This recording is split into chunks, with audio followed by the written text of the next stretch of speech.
Welcome back. Let's continue the discussion now on local government autonomy and the Senate accusing state governors of misappropriating funds now allocated to local government councils in Nigeria. I'm now being joined on the program by political affairs analyst DEJI360. He joins us from Abuja.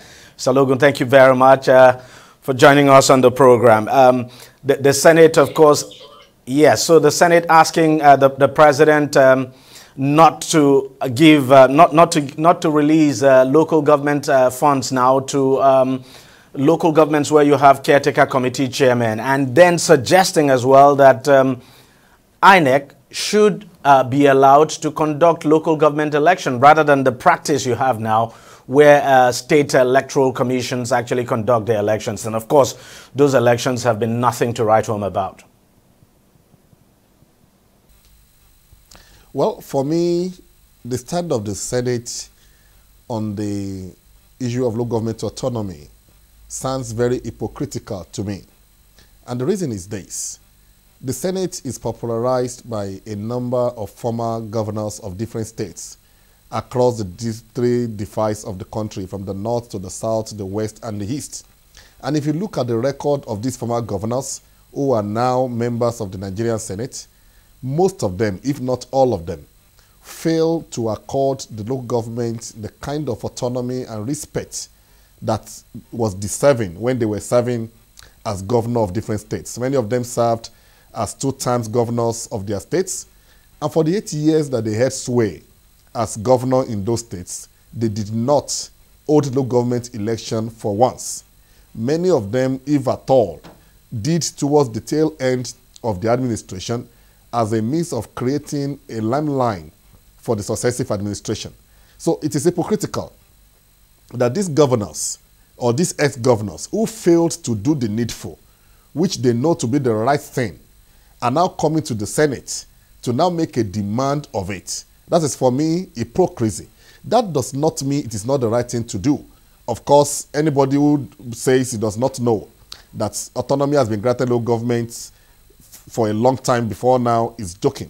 But the question would be, how much of the autonomy granted in local government are the governors allowing to be?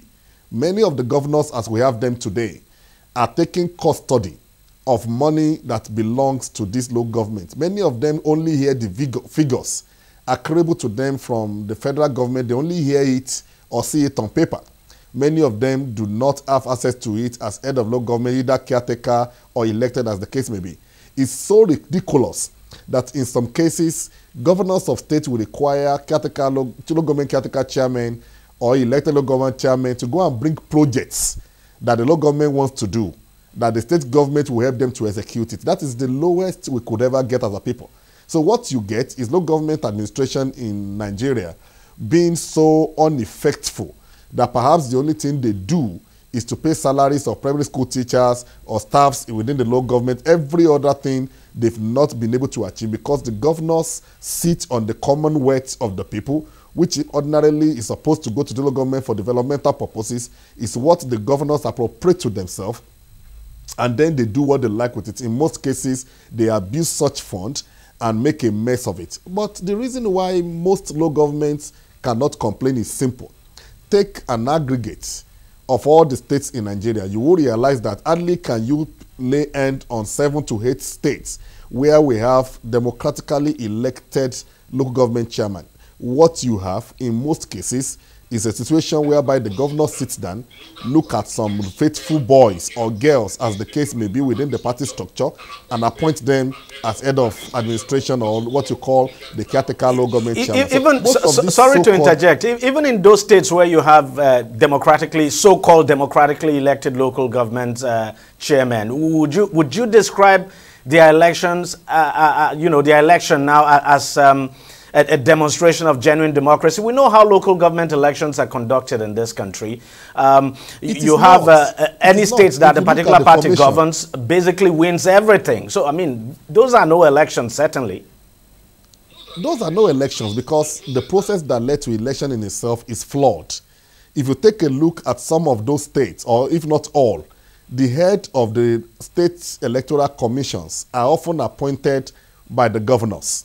And when you appoint a member of your party as the head of a supposedly independent body to conduct an election, of course, you can imagine the outcome of such an election before it even starts at all.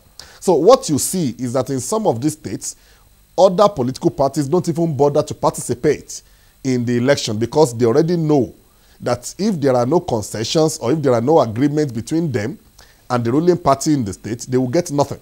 They simply do what you call caricature. Some people sit down somewhere, write results, and then make an announcement. And what you hear is that all the seats of councillorship and chairmanship of all the local governments in the state are being cleared by the party that is reigning supreme in that state at that moment in time. And that is because what is supposed to be independent in the Electoral Commission of the state, that independence is missing because the chairmanship and the membership of the Electoral Commissions are primarily members of the political party that is ruling that state at that time. Now, doesn't that then justify the call for the independent National Electoral Commission now to take charge of local government elections rather than the state electoral commissions? Absolutely. I think the right thing for us as a nation at this moment in our history is to let the Independent National Electoral Commission take charge of elections at the local government so that we can put an end to abuse of such supposed independent state electoral commission. We can put an end to the abuse of such at the state level. Whether we like it or not, there's still some sense of reliability on the part of INEC as a body at the national level, which is missing in the states. So it is high time, if we are serious as a people, if we are actually looking at credibility in our elections at the local government level, I am making a call, as much as it has been made by the Senate, that we should allow INEC to be the one responsible for the conduct of local government election in the state. Only then can you find some measure of independency in the process. Only then can you have some level of trust by other political parties other than the party that is leading at a particular point in time in the state. And that will even cost us less because most of these state electoral commissions, they spend so much in, number one, in their formations, number two, in the appointment of chairman and members of the board. Of course, they will begin to print new electoral materials, but some of these things, INEC already have them. So we will be spending less and be achieving more if we allow INEC to conduct local government election, particularly for the purpose of credibility at this time in the history of this nation. Now, would you say, for instance, before we even get to the stage where INEC would probably be allowed to conduct local government elections, do you think at this moment that there's a need to probably scrap the JAC account, that's the joint state local government account now, that the governors control actually, because that's where funds meant for the local governments actually go to? It does not have to be scrapped. The problem is accountability, and it's because, with all due respect, we do not have responsible citizenship as it should be in this country. Every month, what is accruable to each local government is being published. It's not something hidden. It's not something that is kept under the rug. The Federal Allocation Committee on a monthly basis publishes the amount of money accruable to every local government in this country. But because we do not have so many active citizens, we don't care about what is accruable to the local government from where I am from or where you are from. So most of the time, we put attention on the federal government. Oh, the federal government is spending so much money on this and that. How many times have we as responsible citizens asked questions as to how is the money accruable to my local government, to your local government, how is it being spent? So I'm sure that if as citizens of this country, we begin to ask questions, and the right questions for that matter, on how money accruable to the local government are being spent as it is being published by the Federal Allocation Committee on a monthly basis, I'm sure the governors will sit up. They would understand that the citizens are beginning to understand that there's actually money allocated. That's outside of the IGR. Every local government in Nigeria generates funds. That is the IGR, which of course they get from market levy, bicycle levy, TV levy, and all of that. But apart from that, if citizens are responsible enough by demanding accountability on how money accruable to each local government is being spent, I'm sure all of these governors will sit up. That's number one. Number two, I'm also very convinced that if the process of election of local government chairmen and councillors is so credible and transparent, then there's a likelihood that no single party will carry the day. We have all the offices of councillors and local government chairmen in the state filled by one party. That means if you have PDP ruling in a state and you have about 12 local government chairmen that are of the APC or vice versa, you can be sure that those ones will demand that money accruable to them from the Federal Allocation Committee should be paid to them directly. And once that is done, the governor cannot say no, because he does not control the chairman of those local government that are not of his party. So before you know it, a measure of accountability and responsibility will set in. And that can only be achievable if we take care of the electoral process through which local government chairmen and councillors emerge. That is the starting point. And what you've just described is, for me, it's just the best way to bring about development at the local level and turn the fortunes of this country around, because that's where we don't seem to be getting the point. If we begin to develop at the local level, then that's when this country will change. But we don't seem to understand that. Our political leaders don't seem to understand that. The governors don't seem to get that. It's not about the governors, and it's not about the political leaders. Naturally, an average political leader is selfish, especially in the context of Africa and Nigeria particularly. An average governor wants more money. That is why every day, irrespective of the amount of money accruable to them by the federal government, they still deceive the citizens to say they don't have enough. So an average politician, an average member of the political class is selfish about fund. But when we begin to have serious reorientation of the mindset of the ordinary people, then we can begin to know what our rights are from the different levels of government. For example, if I live in a local place in Oyo or in Osun, and I know that it is the duty of the local government under which I am situated to produce, to tar the road that leads into the inner parts of my street, to make bridges on waterways in my street, I will not be waiting for one governor to come and do it. I will not be waiting for one federal government to come and do it.